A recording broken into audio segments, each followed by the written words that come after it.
Welcome back to Hypercar Updates, the series where we take 10 topics and break them down in order to discuss everything regarding Hypercar and GTP.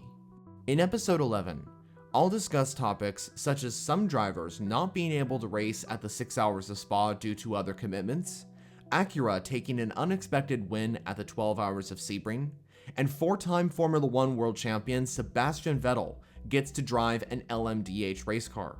Those topics and so much more will be expanded upon on this episode of Hypercar Updates.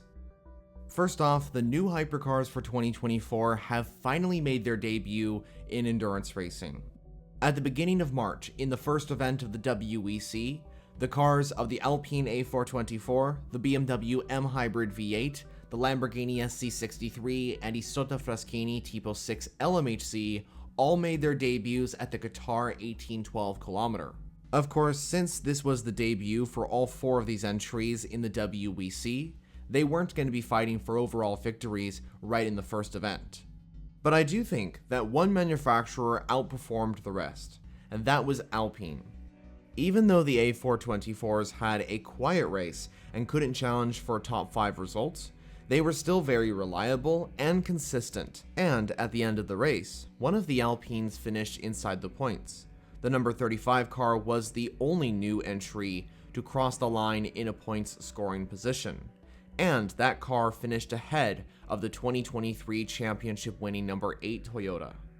But heading into that first event, I don't think any of the new manufacturers expected to finish in a podium position, for example. The Qatar 1812 kilometer was always a learning race for these 4 new manufacturers. It does not justify where they are placed within the hypercar category. Later on, Lamborghini also made their IMSA debut with the SC63 at the legendary 12 hours of Sebring.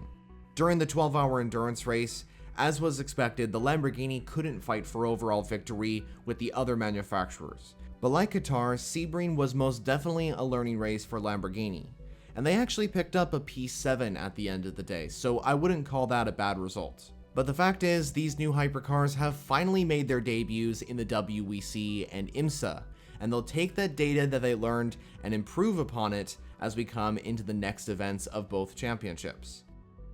Speaking of the 12 hours of Sebring, Acura took an unexpected first win at the classic North American endurance race.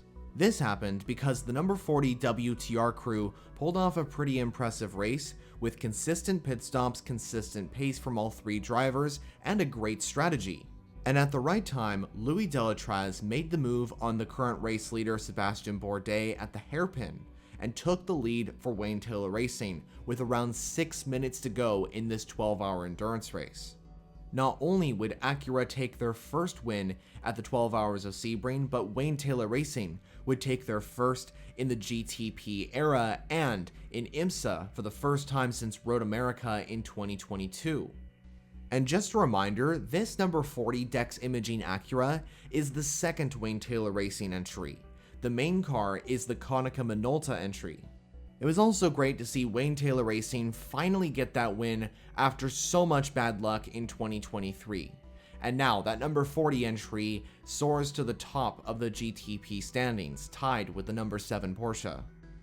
Let's move on to the subject of the rear wing on the Peugeot 9X8 hypercar, because the French auto manufacturer has finally unveiled the new iteration of the 9X8. Not only did Peugeot add on a rear wing, but they also changed the tire dimensions, and with new aerodynamic changes coming in, 90% of the bodywork is different. Reportedly, the 9X8 hypercar is also more reliable, and this is crucial for a big event such as the 24 Hours of Le Mans, when reliability is key. Peugeot has also decked the 9X8 in a new livery, getting rid of the multicolored livery in favor of this primarily white car. If you'd like to see a further breakdown of the changes made to the 9X8 hypercar for 2024 and beyond, check out this video with the link in the description. This next topic was reported a while ago, but it's something I want to discuss. Porsche GTP customer team JDC Miller Motorsports could add on a second 963. The update was first revealed by Sportscar 365 when they spoke with owner John Church. Church mentioned that some of the spare parts could lead to a second Porsche 963 to debut in IMSA as early as 2025. Currently, the Minnesota squad runs one Porsche 963. This is the yellow number 85 car, and it has drivers Richard Westbrook and Tymon Vanderhelm, with Phil Hansen joining for the Michelin Endurance rounds as the pilots of this 963. If JDC Miller brings a second Porsche 963 for 2025, running two cars within IMSA's top category wouldn't be a new experience for them. During the DPI era in 2019 and 2020, JDC Miller Motorsports ran two Cadillac DPI VRs, so like I said before, it wouldn't be new territory for them. Speaking of the Porsche 963, the factory Porsche Penske Motorsport team had a special driver join them for some testing. Four-time Formula One world champion Sebastian Vettel set foot in the Porsche 963 to complete some testing at the Aragon circuit in Spain. Vettel was joined by the full-time factory racers of Porsche Penske's Hypercars in the WEC, and this test at the Aragon circuit would last around 36 hours long. Apparently, the test was productive, and the purpose for the test to begin with was preparation for the 24 Hours of Le Mans event in June. And let me just clarify, this test involving Sebastian Vettel doesn't confirm that he will be driving at the 24 Hours of Le Mans for Porsche Penske Motorsport. While there were a few rumors going around that he would pilot the number 4 Porsche, and while I'm sure the majority of us would love to see him in that car, I don't think it's going to be happening for 2024. But even if he won't drive at Le Mans, it was still great to see the names of Sebastian Vettel and Porsche Penske Motorsport come together for this test. And I really hope this isn't the last time we'll see Vettel in one of those wonderful Porsche 963s. So we've been getting reports that we could see the expansion of more Isotta Fraschini hypercars in the WEC in the near future. It's looking very likely that Isotta Fraschini will have 2 factory hypercars in the WEC come 2025. Isotta Fraschini was already interested in entering a second car for 2024, and so they're definitely eyeing an opportunity to bring in a second car for 2025. And according to Isotta Fraschini's motorsport director Claudio Barro, who spoke with Sportscar 365 during the Qatari Teen 12-kilometer weekend, Isotta Fraschini could be interested in opening up a customer car program alongside bringing a second Tipo 6 LMHC for 2025. Barro's words from the Sportscar 365 article follows: "Our project is a long-term project, and that includes customer teams. At the moment, there are a lot of manufacturer teams on the grid, but the only manufacturer with true customer cars is Porsche. For us, we want to do the same and make our cars available to customers. Here's hoping that in the future, we won't just see 2 factory Isotta Fraschini hypercars, but also more cars from other customer teams, bringing entries to the WEC. I now want to talk about the dilemma surrounding the 6 Hours of Spa event, which takes place in May, because during this time, there are some major calendar clashes. Also on that same weekend is IMSA's Moto Course de Monterey event at the Laguna Seca Raceway in Monterey, California. And this is mainly why we won't see the yellow Chip Ganassi Cadillac like we saw at last year's event at Spa-Francorchamps. But the major calendar clash is with an entirely different type of motorsport completely, Formula E. And that's because a lot of the drivers in the WEC also race in the electric single-seater racing series. The 6 Hours of Spa clashes with Formula E's Berlin E-Prix, which will affect some of the participating drivers in the WEC. The drivers involved that are racing in WEC and Formula E include Jean-Eric Verne, Stoffel Van Dorn, and Nico Müller from Peugeot Sport, Sebastian Buemi and Nick De Vries from Toyota Gazoo Racing, Eduardo Mortara from Lamborghini Iron Lynx, Norman Nato from Hertz Team Jota, and finally Robin Freintz from BMW M Team WRT. The FIA has since put out a statement regarding the situation, and this means that drivers participating at the 6 Hours of Spa will not be able to race at the Berlin E-Prix the following day. Now, are Lola interested in a return to the 24 Hours of Le Mans? to compete in the top class with a Le Mans hypercar? The original British brand Lola was established in 1958 and was a key player across the world of sports car endurance racing. They've competed in many endurance racing events, including the 24 Hours of Le Mans, and a Lola entry actually took overall victory at the 1969 24 Hours of Daytona with Roger Penske. And I'll bring back the subject of Formula E for a moment because Lola was revived in 2024 and announced plans to partner with Yamaha for a Formula E entry in 2025. But you might be wondering, where's the hypercar part that I mentioned a moment ago? Well, joining Formula E in 2025 may just be the first step for a return to motorsport for the British marque. Sportscar 365 spoke with Mark Preston, and Preston mentioned that Lola could be interested in rejoining sports car racing with a hydrogen prototype.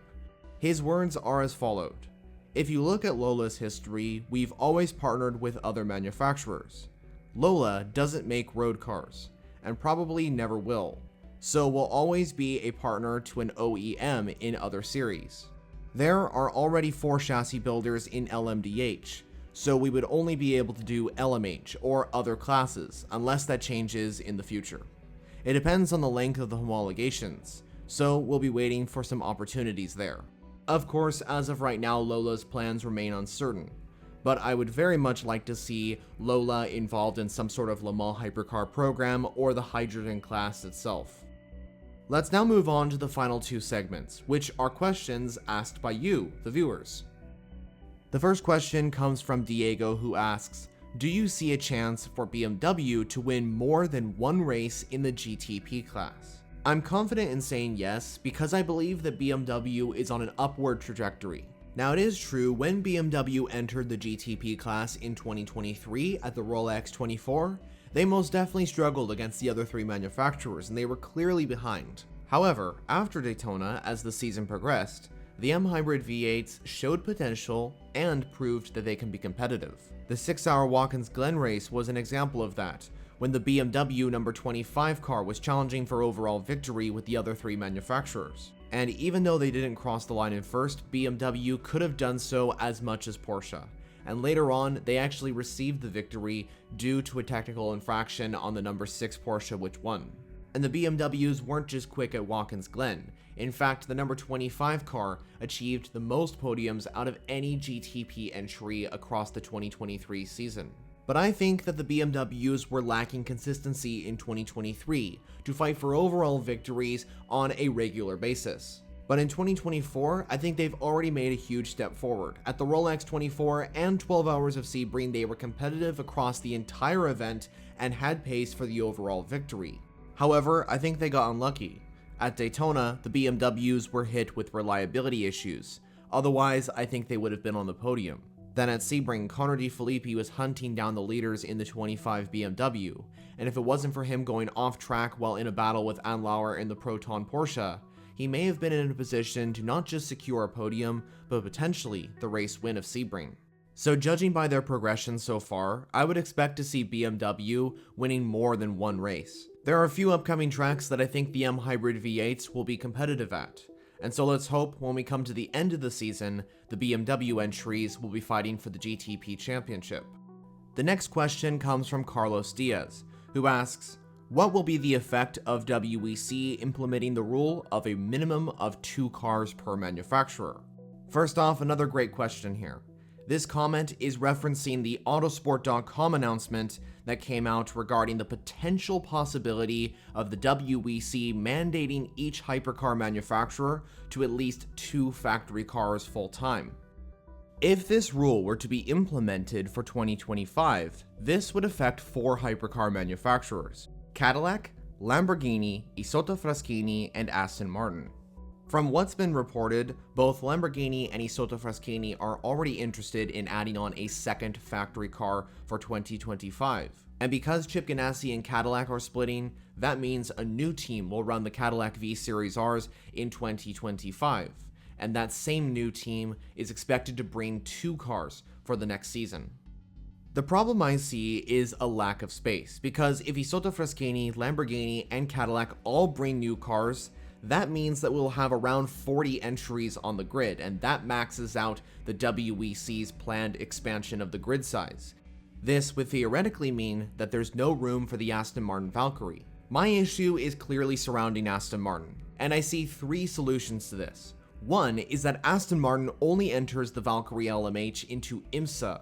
Another option is that they pull out of the GT effort to make way for the Valkyrie LMH in the WEC.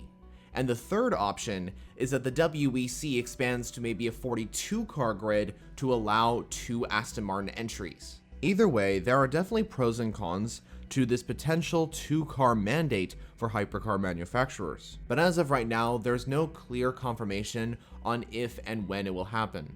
Right now, it's just pure speculation. So that concludes episode 11 of Hypercar Updates. Which of the 10 topics interested you the most? Well, as always, let me know all your thoughts down in the comments section. Thank you for watching. If you haven't already, I suggest subscribing.